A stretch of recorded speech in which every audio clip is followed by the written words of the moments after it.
तत्तु सह वीर्यं करवावहै तेजस्विनावधीतमस्तु मा विद्विषावहै। ॐ शान्ति शान्ति शान्तिः। ॐ पार्थाय प्रतिबोधितां भगवता नारायणेन स्वयं व्यासेन ग्रथितां पुराणमुनिना मध्ये महाभारतं यद्वैतर्षिणीं भगवतीम् अष्टादशाध्यायिनीम् अम्ब त्वामनुसन्दधामि भगवद्गीते भवद्वेषिणीम्। यं ब्रह्मा वरुणेन्द्ररुद्रमरुतः स्तुन्वन्ति दिव्यैस्तवैः वेदैः साङ्गपदक्रमोपनिषदैः गायन्ति यं सामगाः। ध्यानावस्थिततत्कतेन मनसा पश्यन्ति यं योगिनः यस्यान्तं न विदुः सुरसुरागणाः। देवाय तस्मै नमः। देवाय तस्मै नमः। So let us chant 5 verses from start of chapter 8, starting with verse number 11. So 11 through 15. So as we've been doing, each half line will be repeated for practice. Yadaksharam vedavido vadanti vishanti yatayo vitaragaha. Yadaksharam vedavido vadanti vishanti yatayo vitaragaha. Yadichanto brahmacharyam charanti tatte padam sangrahena pravakshye. Yadichanto brahmacharyam charanti tatte padam sangrahena pravakshye. Sarvadvarani samyamya manohridi niruddhya cha murdhanyadhatyatmanah pranam Asthito yoga dharanam. Sorry, I didn't repeat the first line again. So we'll repeat both of them together. Sarvadvarani samyamya manohridi niruddhya cha murdhanyadhayatatmanah pranam asthito yoga dharanam.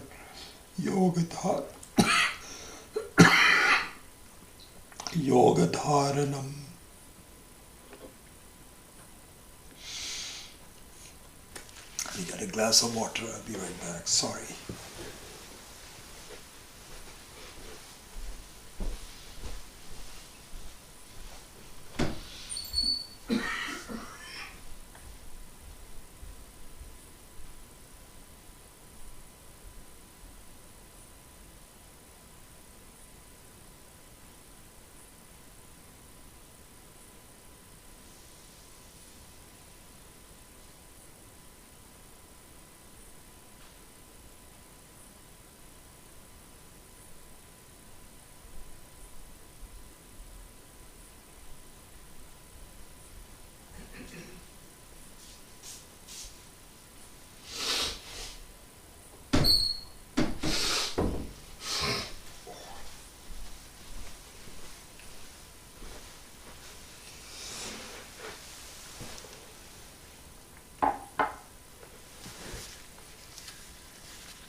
Number 12 again.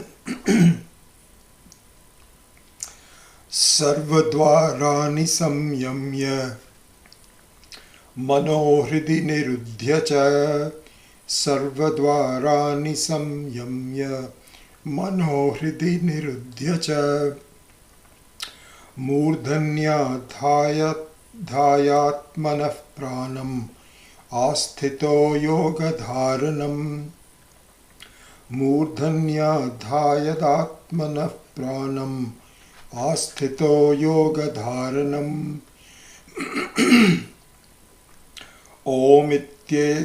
ओमित्येकाक्षरं ब्रह्म व्याहरन् मामुनुस्मरन् ओमित्येकाक्षरं ब्रह्म व्याहरन् माम् अनुस्मरन् यः प्रयाति त्यजन् देहं स याति परमां गतिं यः प्रयाति त्यजन् देहं स याति परमां गतिं अनन्यचेताः सततं यो मां स्मरति नित्यशः अनन्यचेताः सततं यो मां स्मरति नित्यशः तस्याहं सुलभः पार्थ नित्ययुक्तस्य योगिनः तस्याहं सुलभः पार्थ नित्ययुक्तस्य योगिनः मामुपेत्य पुनर्जन्म दुःखालयमशाश्वतम् मामुपेत्य पुनर्जन्म दुःखालयमशाश्वतम् नाप्नुवन्ति महात्मानः संसिद्धिं परमां गताः नाप्नुवन्ति महात्मानः संसिद्धिं परमां गताः. Okay, five verses. So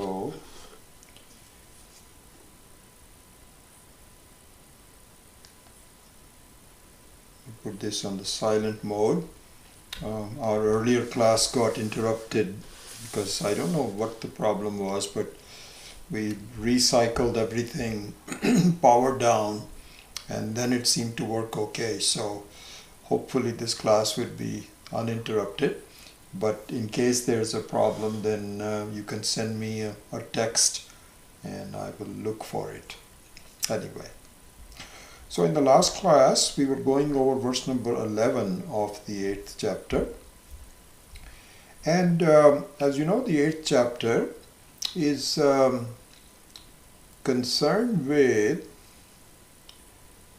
giving an assurance to us that if my current status of trying to get instant knowledge, Sadhyo Mukti, instant freedom from problems, which is possible, we can do that. But if in the process of my living and where I am in my life, I'm not able to accomplish it, then what will happen to me? Is all the work that I've done, including, for example, learning the language, the Sanskritam, and so on and so forth, will that be restarted? Everything will be wasted? Or what will happen to me? This was the advice that was given. So this is what the difference is between what's called Sadhyo Mukti and Krama Mukti.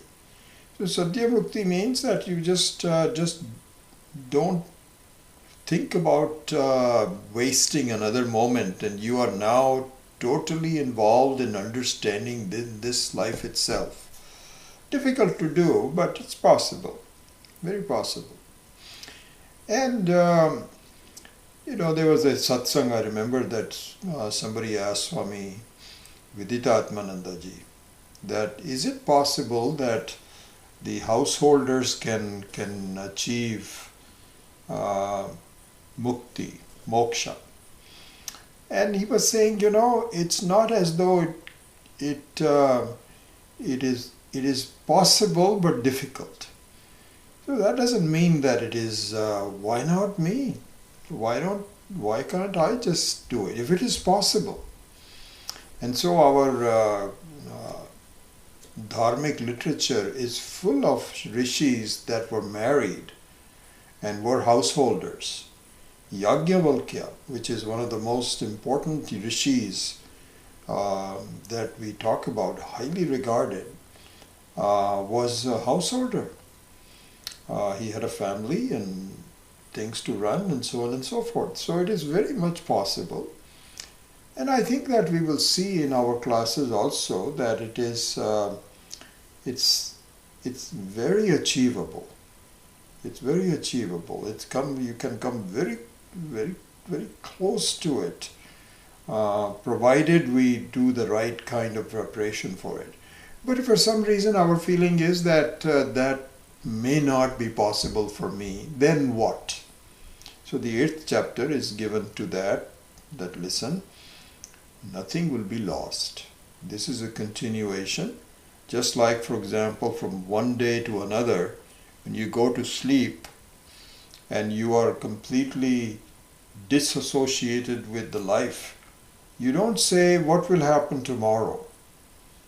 Well, what will happen tomorrow is an offshoot of what happened yesterday, which was an offshoot of what happened the day before. It's a continuation. Just because you have a discontinuity from separation from the life, from the living, doesn't mean that there's something strange going on. And just going from one life to the other is exactly the same. You just have a different body. So you may have to slowly now become a youngster and then equip yourself with all of the faculties and so on. But you go back again to the same tendencies of really understanding the totality of everything. So nothing will be lost. In fact, as Krishna will say here, that in case you are able to discover my presence in your life, and discovering my presence in your life is a matter of thinking, of grasping, of growing. It is not a matter of experience. It's the same experience as everybody else, but the way you look at it, as we've been talking about it, that I fail to recognize the fact that I am being held together in my life by Ishvara, by God. That really everything that I am, everything that I know, everything that I do, everything that I desire, it's all shaped in the presence of Ishvara. And in fact, the very content of Ishvara is my content. So Swami Dharanam used to say this, I remember this. He says, the biggest problem we have is that we have mislabeled something. And we are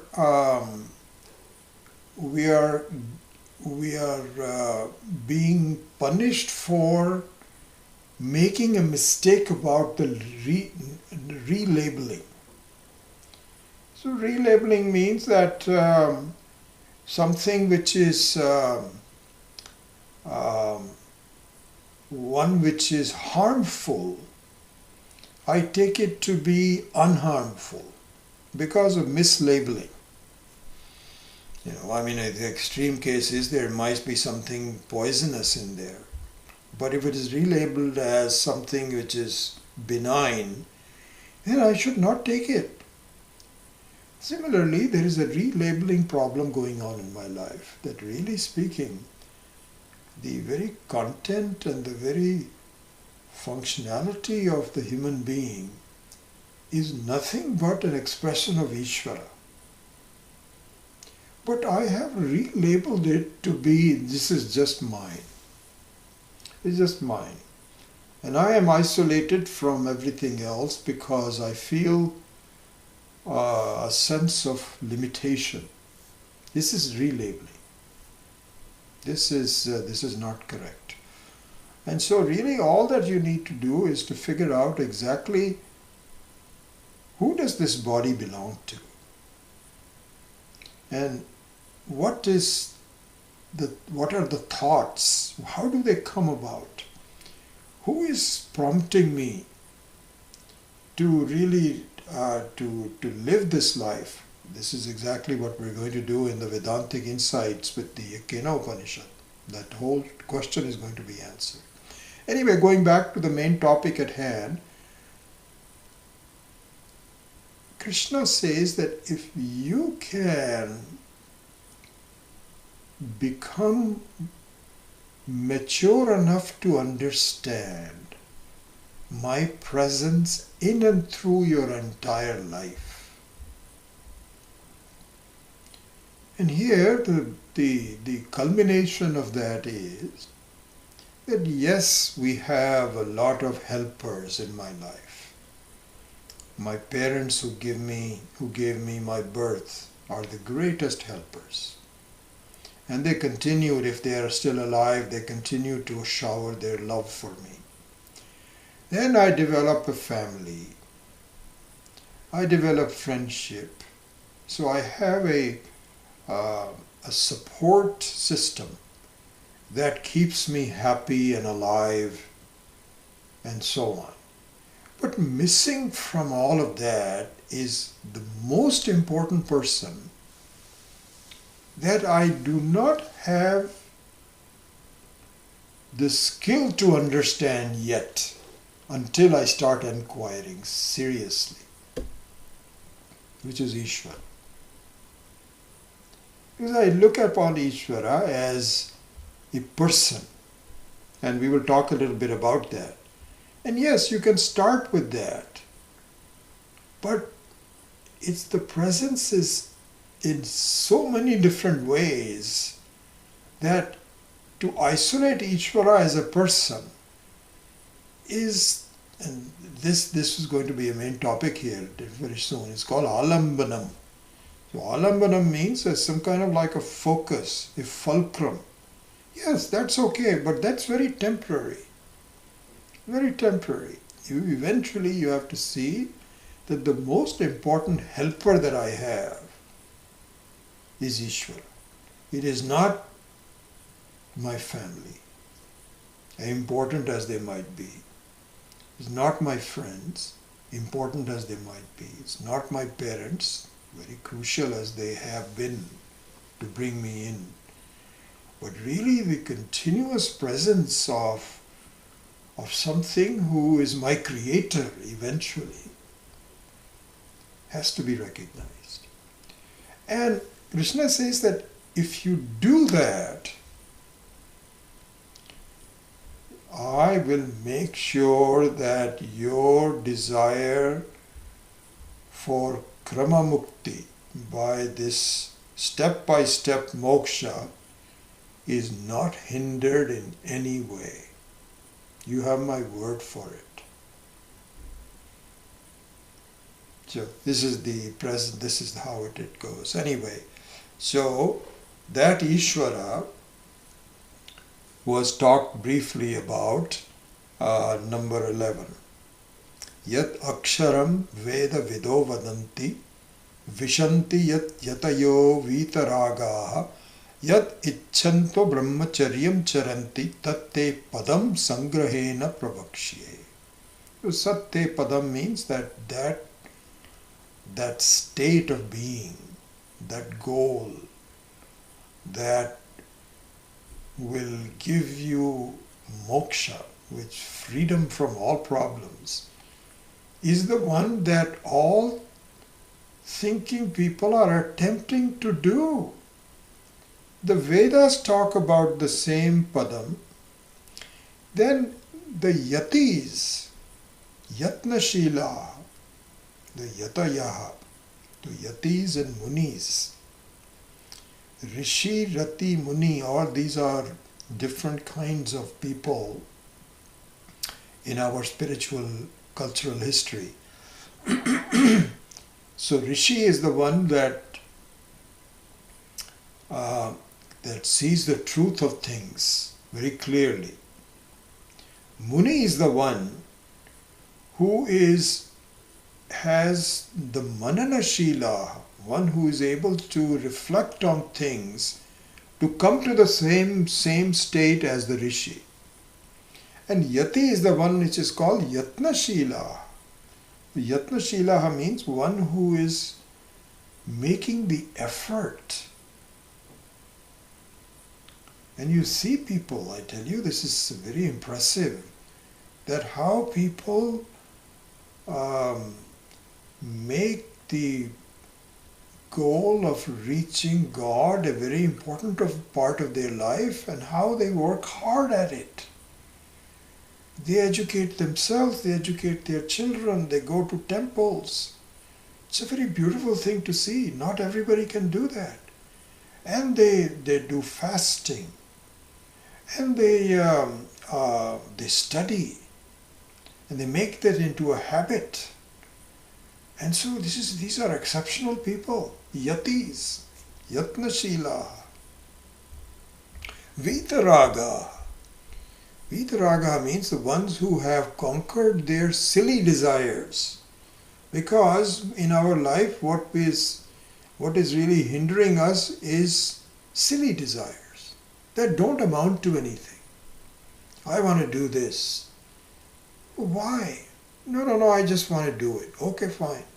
At the end of that, you say, well, that was okay. Now I want to do this.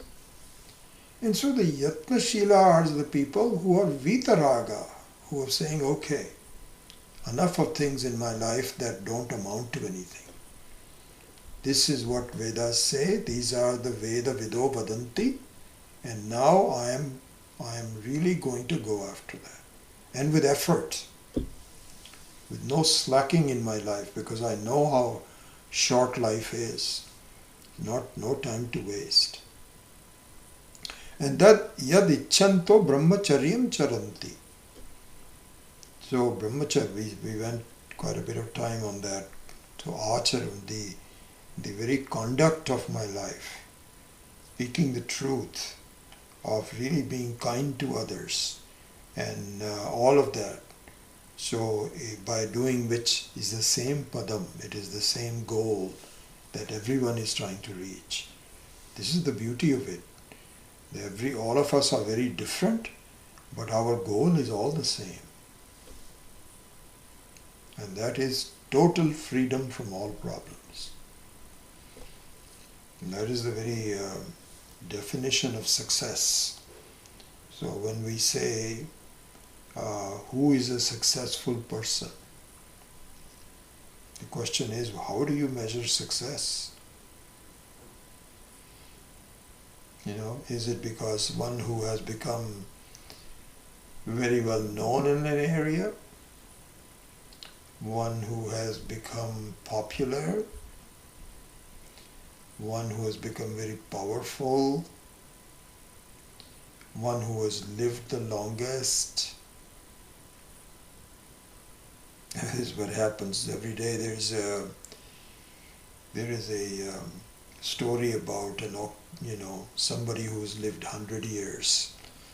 Recently there was something who was, I think the oldest person is like, at least in the US, is 116.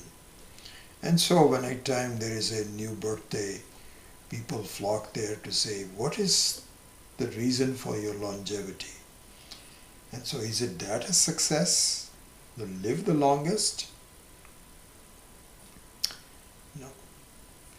The success has to be something which is common to all of us. And that means independence in life. Independence from all other problems. We'll go into that in 1 minute. And so that is the real padam that we are all seeking. So anyway, we went into number 11. So let's move on to number 12.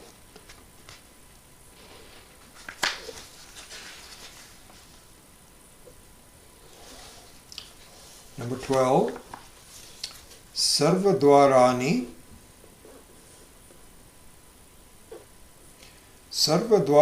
samyamya manaha hridi nirudhya मूर्धन्याधायात आत्मनः मूर्धन्याय Murdhanya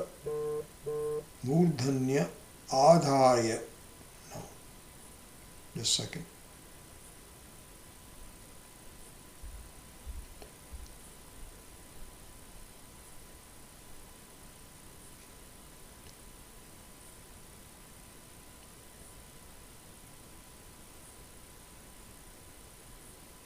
So, Murdhanya Adhaya Atmanaha Pranam Asthitaha Yoga Dharanam. Yoga Dharanam. So here, what Lord Krishna is saying is that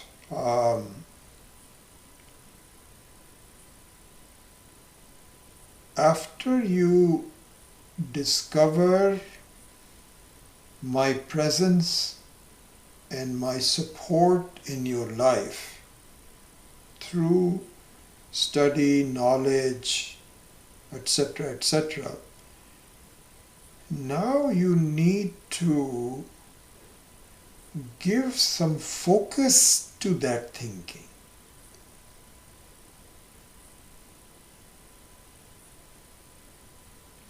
There was an example given, it was a beautiful example. So it says that supposing there is a piece of paper which is lying in broad daylight. The sun is shining on a number of things, and one of them is a piece of paper. Okay? So the sun is enough to light up the piece of paper, but not enough to burn it. So then, if you take a piece of glass, a concave piece of glass, which focuses the sunlight on a given point in the paper. And so this was recently done. In fact, my younger son, who just had a baby girl, and so he and his wife took the now when she was, I think, 11 days old. When the baby girl was 11 days old, so we took her to a temple. And the priest there wanted to do a homa, where you offer the prayers to Agni.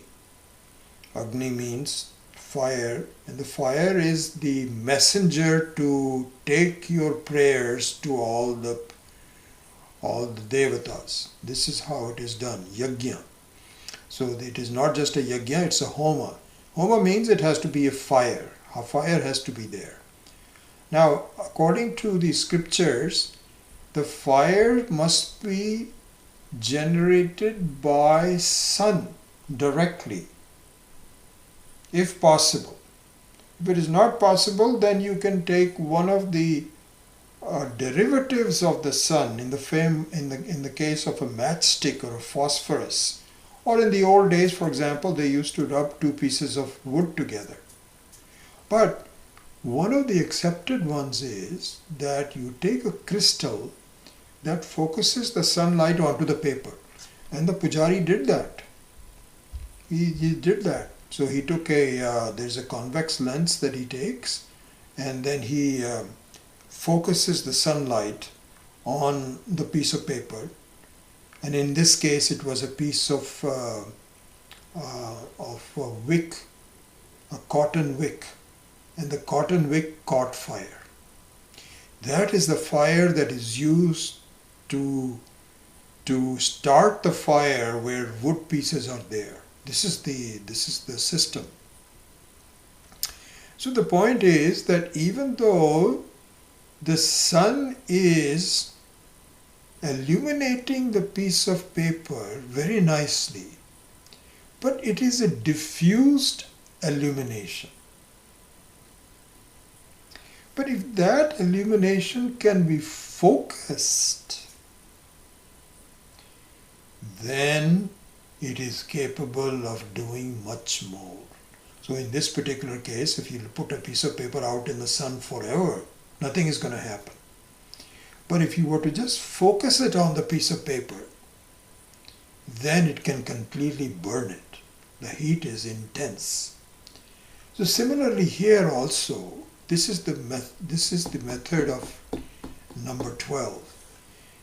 So Krishna is saying, listen, as long as you have started to acknowledge my presence in your life, this is a general knowledge. Excuse me. So really at every point you should know that I am present with you. In fact, there is a section in the 6th chapter.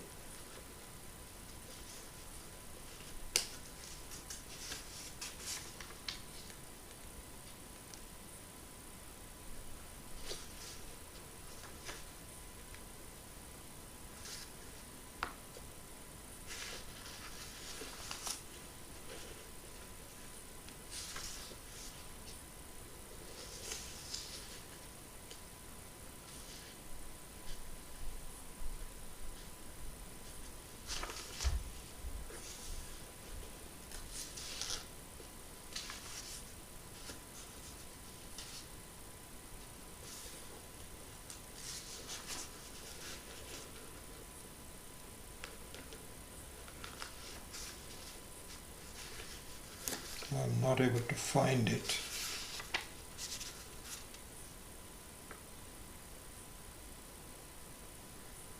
I'll look for it some other time and I'll give it to you. But anyway, the meaning of those verses is that no matter what you're doing, whether you are talking, you are lying down, you're eating, and so there comes a point where through our introduction to Ishvara, I am aware of the presence of Ishvara no matter what I'm doing.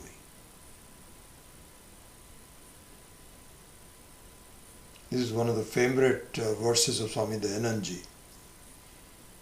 Pashyan Jigran. I think I'll get the. I thought that I had the right chapter, but I'm off a little bit. And so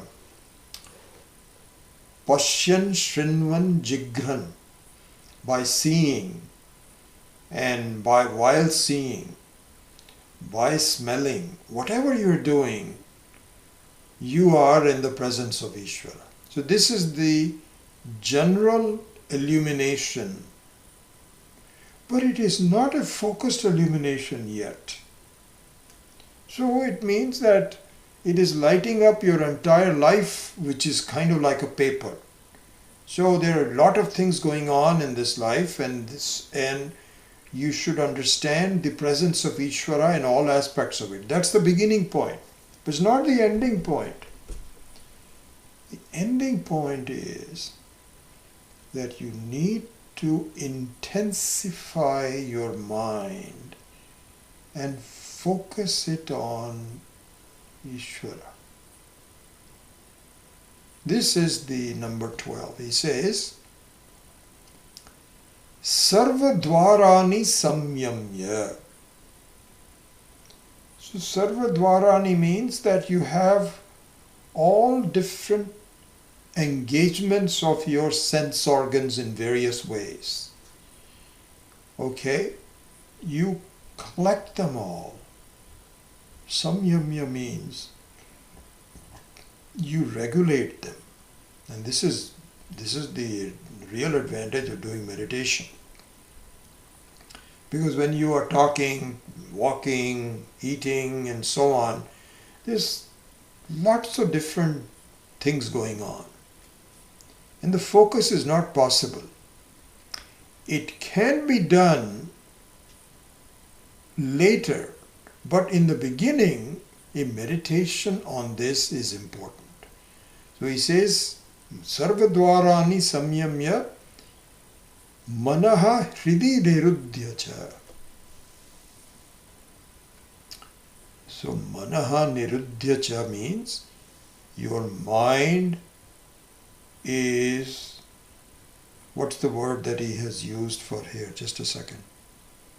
Confined. Having confined your mind to your hridi. Hridi here can be either your own buddhi, or could be your own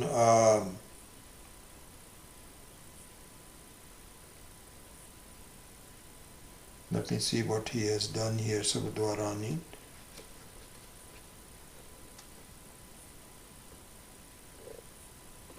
Hridi here he just says the heart, and the heart means the very core of your being.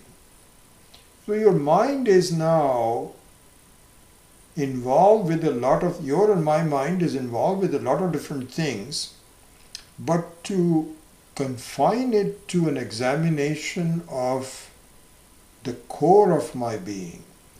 The core of my being is really nothing but Brahman, is the Ishvara.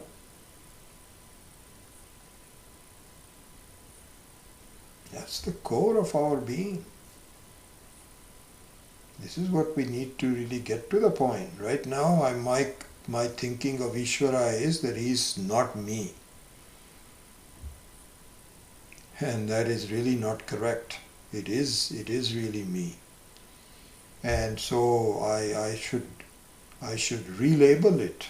Because right now my understanding of what I am is an isolated me. But if once I understand that this is really nothing but Ishvara's thinking, or Ishvara's body, Ishvara's jnanam, then that is the hridi, that is the very core of my being. And so I should really now focus. And the focus here is by abhyasa, by trying.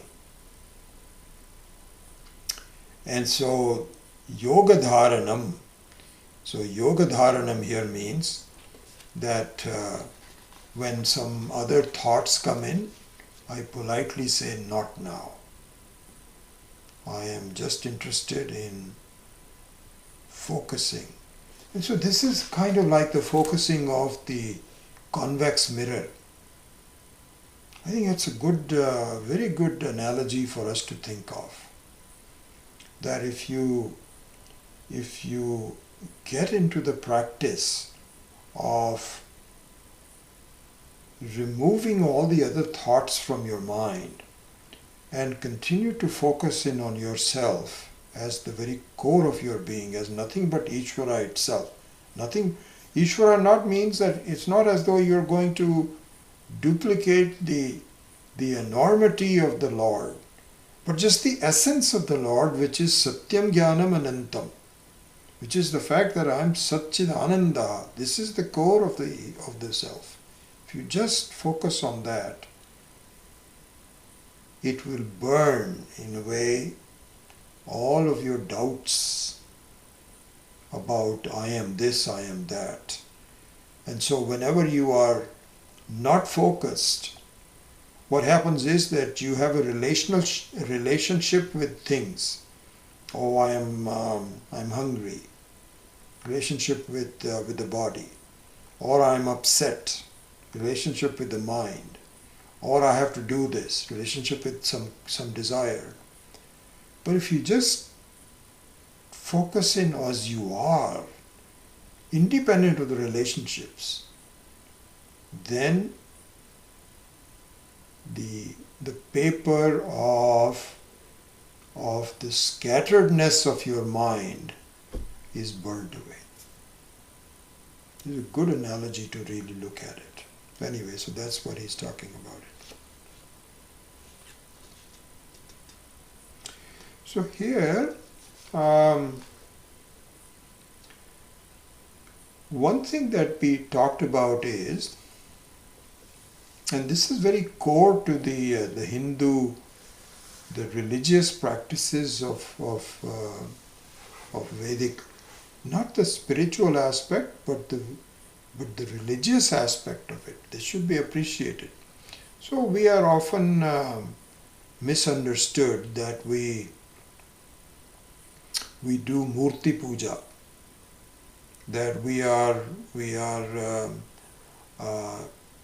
prayerful towards objects, and we have different objects. We have Saraswati, we have Ganesha, we have Krishna, we have Rama, and all that. And that means that you don't have one God that you should think of. And a lot of people misconstrue this and say this is a pagan religion that tries to do prayers to something very very trivial, and this is not right, and so on. In fact, in the it's interesting. I mean, I don't want to criticize, but just look at this. If you look at the advent of the Sikh religion, Sikhism. So this is their main point, that the Hindus, they are actually born out of Hindus. They are nothing but Hindus. All of their knowledge, etc., is the Vedic knowledge. But the one thing that they have done is that you should not just be doing prayers to individual gods. You should just do it to the book, which is good. Like that's the truth of where the Granth Sahib's truth is the same as the truth in the Vedas. But you make a big deal out of the fact that you should not do some puja towards small things. So here, this is a misunderstanding, and the point is that in our mind, we cannot easily grasp the formlessness of myself or the formlessness of Ishvara, which all the religions say. It's not just Hinduism, that the God is all-pervading, it's formless. True. But in order to get there, the mind has to take some steps. And having an embodied version of God is the right step that I can take. It's kind of like, you have a big platform to climb up to. It is difficult to do that without some steps. And so what it does is, it fixes your mind on something that allows your mind to visualize what that is. Then you can take the next step. It's not as though the Hindus don't think that this, some murti, some vigraha is really the one that is giving me moksha. It is a symbol of what is there. But I think that it is important for me to, because I'm also embodied and I relate to other embodied things, and it is okay for me to visualize my devotion to God in the form of that particular vigraha. So this is what is called alambanam. So alambanam means a concrete symbol that represents the abstract object of meditation. It's a symbol. Just like a flag is a symbol. So when you stand up and you do salute to a flag, you're not saluting to a piece of cloth on it, but what it stands for, your whole country. So similarly, the alambanam is just a concrete symbol. This alambanam is of one of two types. One is called pratima alambanam, the other one is called pratika alambanam. So pratima means a formful alambanam. And so the formful alambanams can be a representation of how you want your God as being pleasing to you. And so Rama or Krishna or Christ and Sai Baba, kind-hearted look towards you with a nice figure, and you can have some variations of it. If you like Krishna, so Rama is different than Krishna. Rama stands for dharma, for straightfulness. So this is why, for example, in Rama's case, you don't see Rama playing the flute. Krishna, on the other hand, represents having fun, that everything is okay, don't worry about it. And he has 2 or 3 folds of his body, his feet and so on and so forth. He's not standing straight. And so that means an easy, casual, fun-loving God. If that's what you think, then do for Krishna. On the other hand, if you want a fatherly figure who is upholding the dharma and making sure that the bad people are punished, and who he follows the loyalty to his father, that is the kind of person that you want, then Rama is the person that you should. So these are various pratima alambanams. Similarly, Ganesha, Saraswati, so many different forms of Lakshmi are all pratima. But then there is also pratika alambanam. And a pratika alambanam means one which is not formful but formless. So it's very often done that you take some turmeric and you make a symbol out of the turmeric to symbolize Vishnu. So this is done all the time. You can go to the temples, and so that alambanam is a piece of turmeric which has been made into kind of like a stone, and you offer your prayers to that. Similarly, you have Shivalinga. So you just have a single Shivalinga, which is like a piece of stone that you can do, that you can offer your prayers to. So this is called pratika alambanam. And so that is also there too. Another one, for example, which is a very good alambanam, is a flame. When I do my puja in the morning, for example, I light up a flame, steady flame, and I pray to the flame in giving two ways of looking at it. One is a alambanam of Ishvara, and the other one is the alambanam of knowledge, so that it throws some light on it.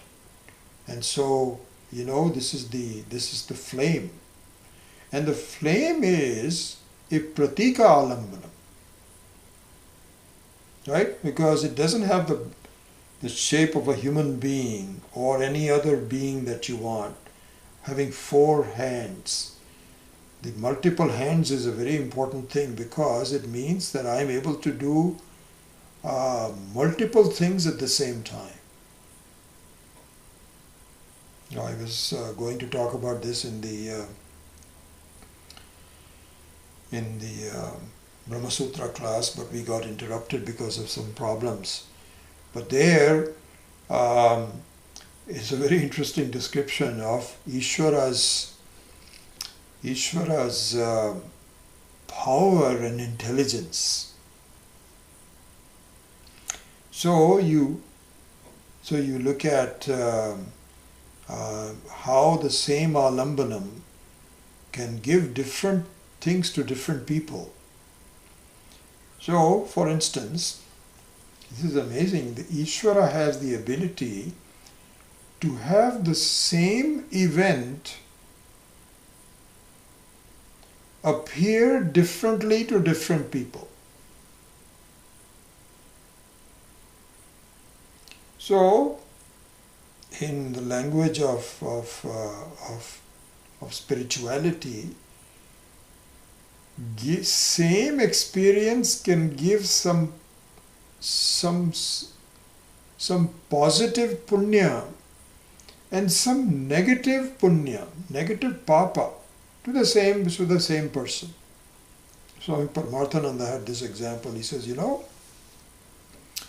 supposing I'm teaching a class and it's an advanced class, let's say Brahma Sutra, and there are people who have developed a background for the study, and when they come to the class, they really appreciate the insight of that class and they enjoy it.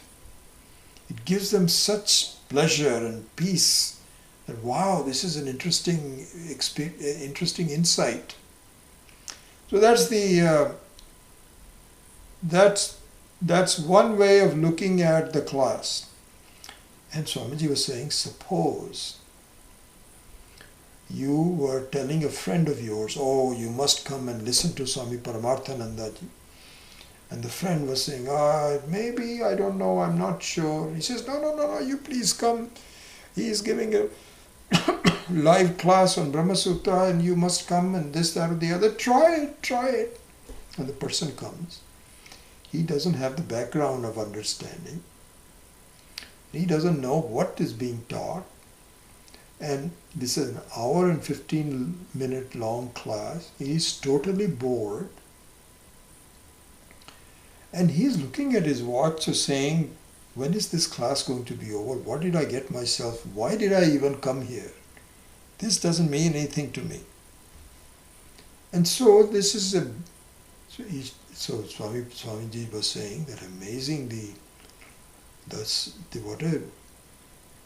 what a creative thing that Ishvara does, that the same event can serve multiple people and give them good or bad experiences depending upon their background, their needs, and so on and so forth.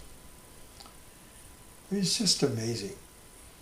So, the Pratika Alambanam and the Pratima Alambanam can appeal to different people, but they are both useful as a stepping stone for you to focus your mind. I remember Swami Chinmayananji used to say that. I have never forgotten that. He says, the thing is that your mind is scattered. When you start to do puja, it's thinking of many different things and so on. But it really helps if you surround the puja with the kind of things that appeal to your various senses.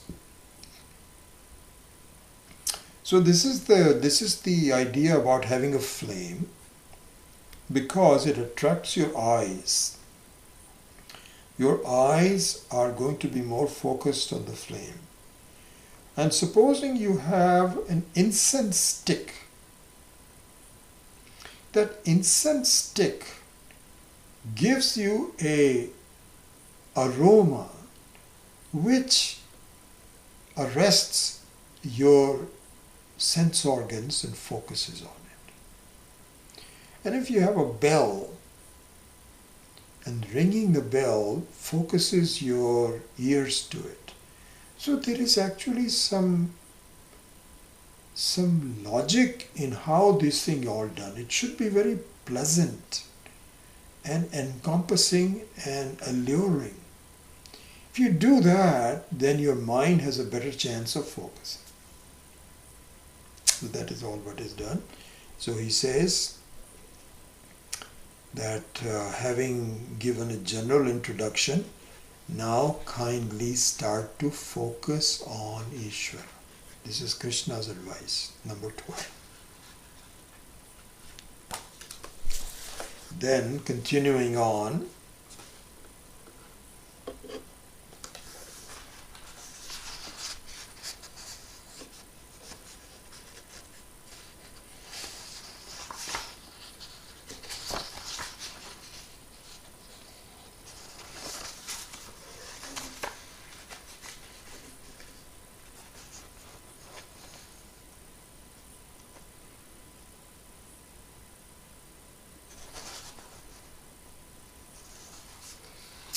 he continues on with verse number 13, and he now gives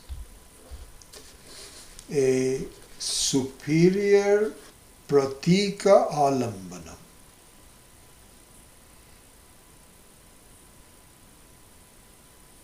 So here he does not talk about the pratima alambanam, not the formful, but the formless. And one very effective pratika alambanam is Om.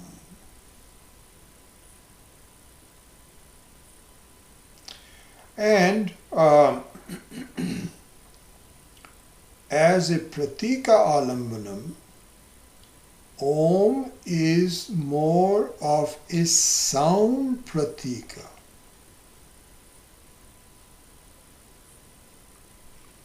So this is why Swami Maheshananji also says that sometimes you have to depict Om, and you know the very unique symbol of Om. I can't write it here on the piece, but you know what the symbol of Om is, and sometimes you have to put that in the verse. So, for example, here in verse number 13, Om iti ekaksharam brahma vyaharan mam anusmaran yaf prayati tyajan deham sayati paramam gatim. So he has to now say Om, O, and then Makara. So that's a visible symbol. But the visible symbol is to be depicted, but really speaking, the word Om is a sound symbol. It's a sound symbol. And I'll talk about that in a minute. But anyway, Krishna in verse number 13, Lord Krishna in verse number 13 says that one of the best pratika alambanam that you can focus your mind on is Om. So that's what he says. Om iti ekaksharam brahma. Ekaksharam means it's monosyllabic. Om, one syllable. Namah Shivaya is five of them. Namah Shivaya, 5 aksharam. Here it is ekaksharam. Om. O is of course a vowel. So the aksharam has to be a combination of a vowel and a consonant. So Om is the one aksharam. So he says Om iti eka aksharam vyaharan mam anusmaram.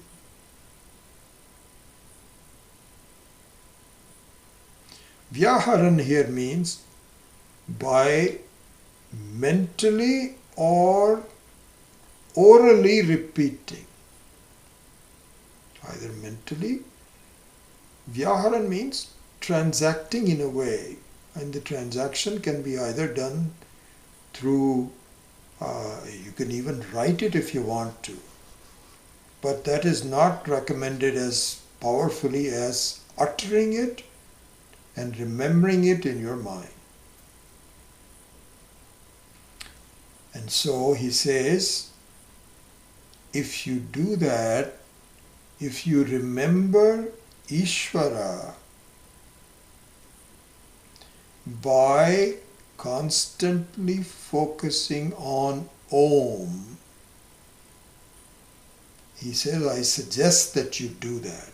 Why? Because that is like the convex mirror that focuses your mind on something. If you do that, then the results are given in the second line. Yaf prayati tyajan deham. That person, when you get disassociated with the body, because really what he's talking about is answering the question of Arjuna, the seventh question of Arjuna, what happens to me at the end of my life? This is what he's answering.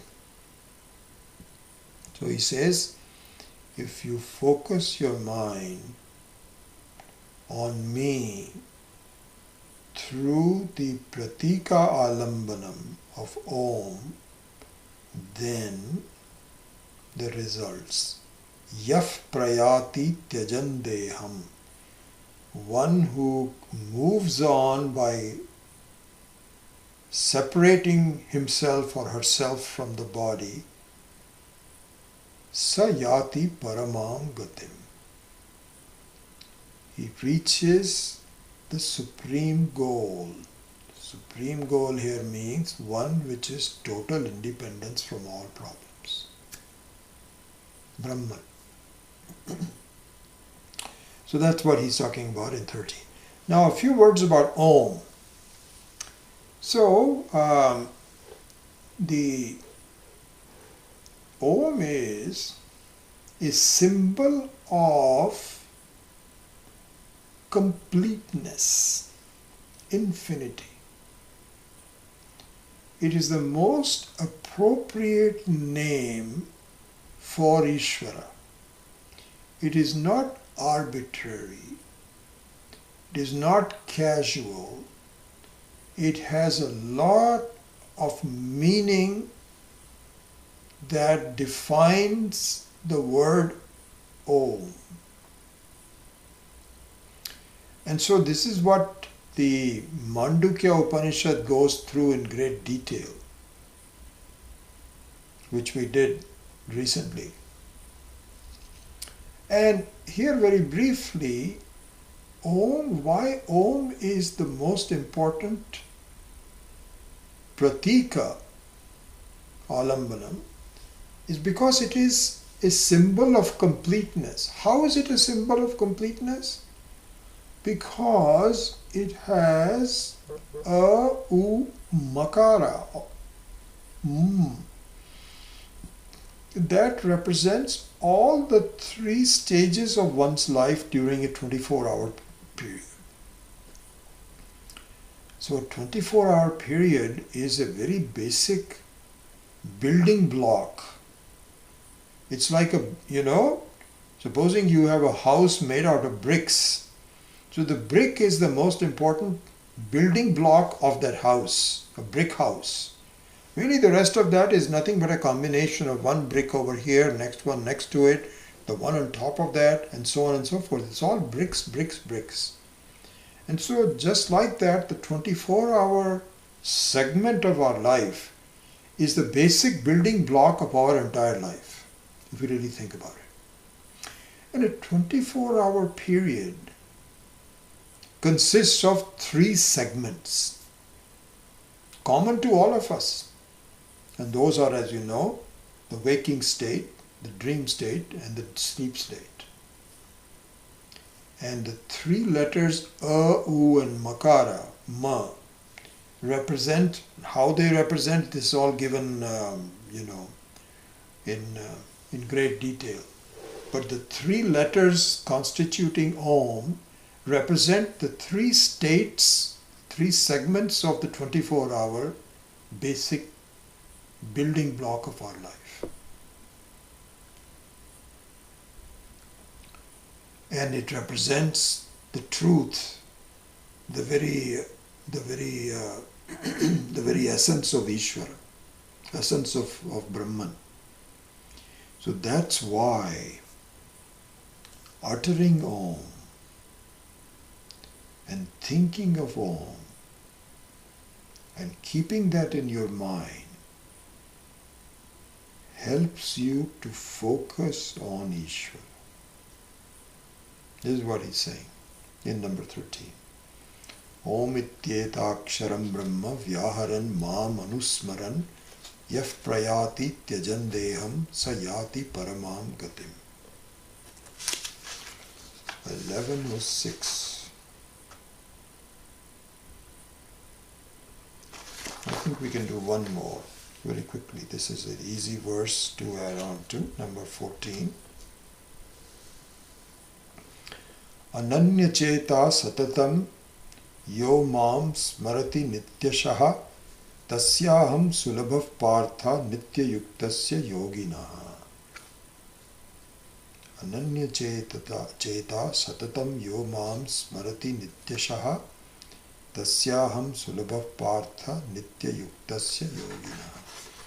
So he says, I am easily and readily available to that yogi who is ever steadfast and who constantly and continuously remembers me always with an undistracted mind.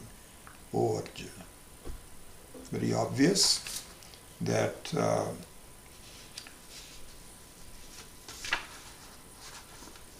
so here one important thing to think about is that so there you can think about it in two ways. Really, this is the same continuation that we did before. We can be both a sadhaka and a yogi. Two things involved.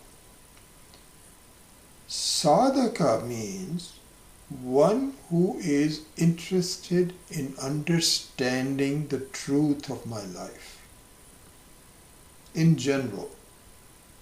And a big part of that is to understand Ishvara's role in my life, presence and role in my life.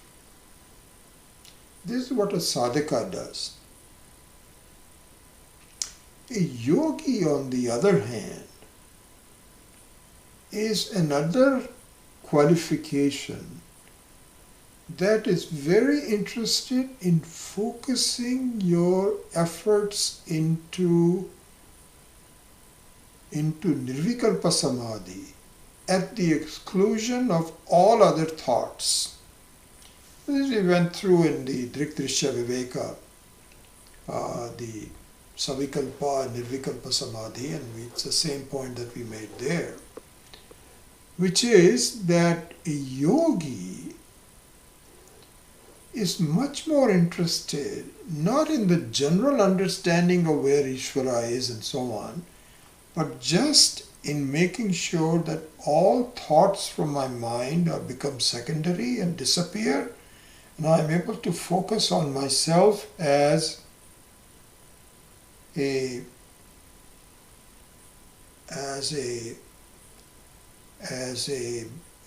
being who is conscious, a conscious being. I am a conscious being. I am consciousness. This is the most important goal for a yogi. Okay? So, a yogi is in that sense someone who has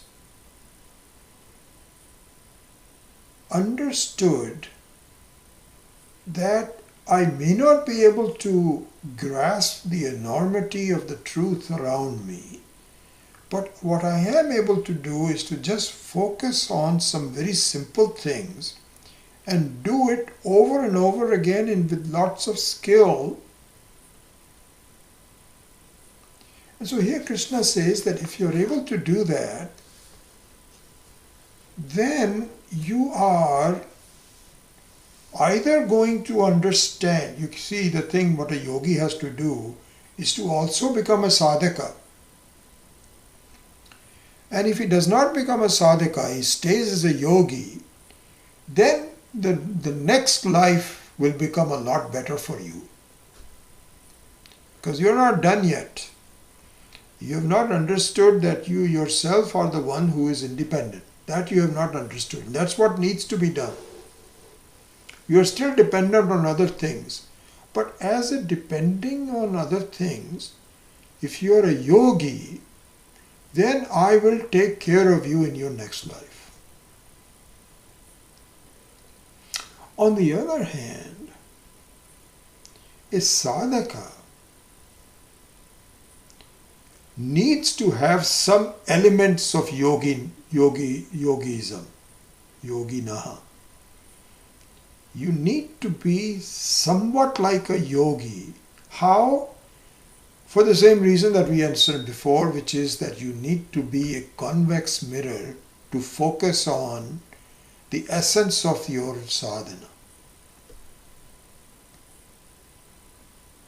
But here he is talking more about the yogi rather than the sadhaka in number 14. So he says,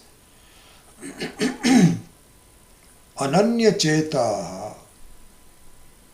Anya cheta means you talk about different things. Ananya cheta means you have really you just want to do meditation, long meditation, often. Satatam yo mam smarati nityashaha, one who is always doing that. He says, for them, I'm very easy to, it becomes very easy for me to acquire my presence. You can really see my presence very easily. Sulabham tasya aham sulabham partha nitya yuktasya yogina. So that's the essence of number 14.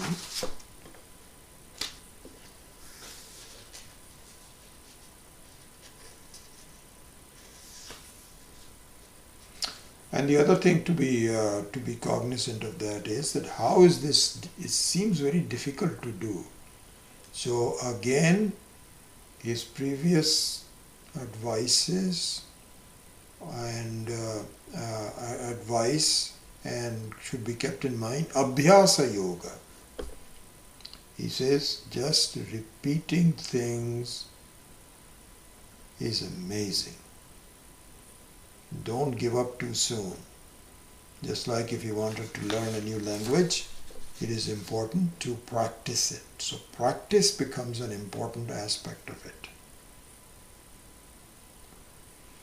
So anyway, that's number 14.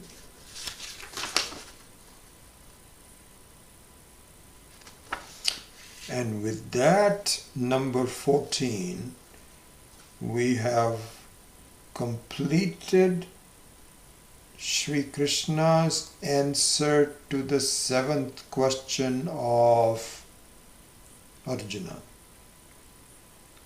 And the 7th question of Arjuna was given in the 2nd verse, I believe.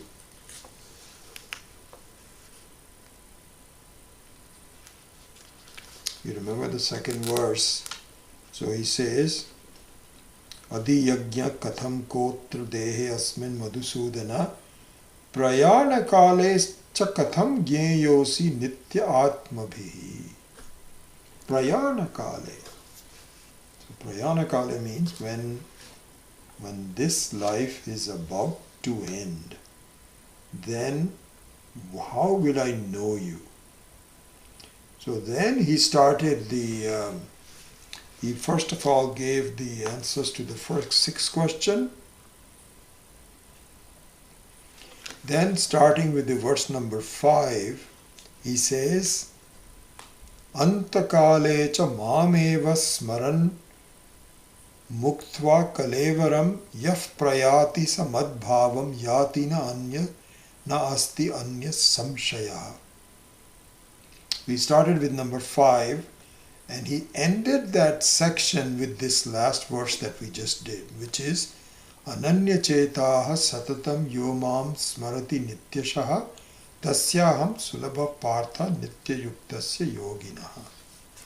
So he completes that section with the 14th verse, and I'm happy that we covered it.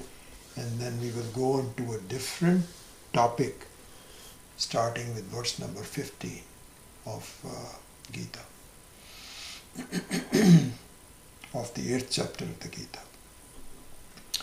Om Asato Ma Satgamaya Tamaso Ma Jyotirgamaya Mrityorma Amritam Gamaya Om Purnamadav Purnamidam Purnat Purnamudachyate Purnasya Purnamadaya Purnameva Vashishyate Om Shanti Shanti Shanti Hari Om Shri Gurubhyo Namaha Hari Om.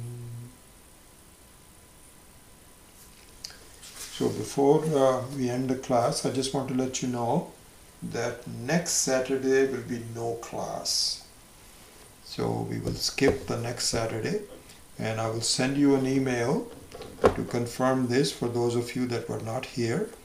And also obviously there will be no class on Brahma Sutra as well. So my wife and I are going on a 1-week family vacation starting this evening. And so next Tuesday I will be away, and we will come back the evening and morning, late at night of the next Saturday. And so I won't be able to have a class. So with that, I will hopefully see you 2 weeks from today.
Yeah, I'm still not quite sure. We went through a lot of changes to restart the previous class, but we were not able to. So sorry about that, but I'm happy that this is working well. We'll continue to investigate what's happening. Obviously, there is some Wi-Fi and some router problems. But anyway, thank you all for coming today to this class, and we will continue if there's no other questions.